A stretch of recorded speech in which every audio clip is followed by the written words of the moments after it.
18 கடவுள்களாகிய விநாயகர், சிவன், பார்வதி, முருகன், பிரம்மா, விஷ்ணு,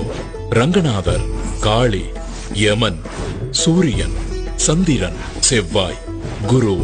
புதன், சுக்கிரன், சனி,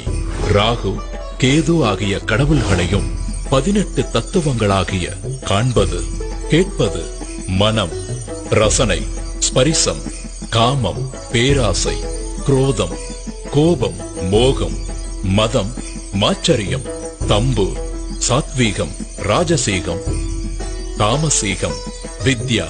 அவித்யா போன்ற குணங்களையும் உணர்த்தும் விதமாக பகவான் தத்வாதீனனாக இருக்கிறார் என்பதை குறிப்பதே இந்த 18 படிகளின் நோக்கம்.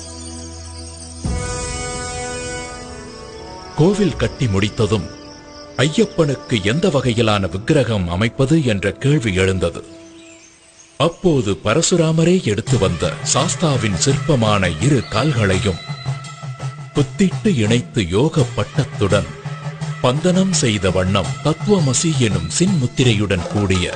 பகவானின் திருவுருவமே ஏற்றது என்பதை ஆண்டவன் கட்டளைப்படி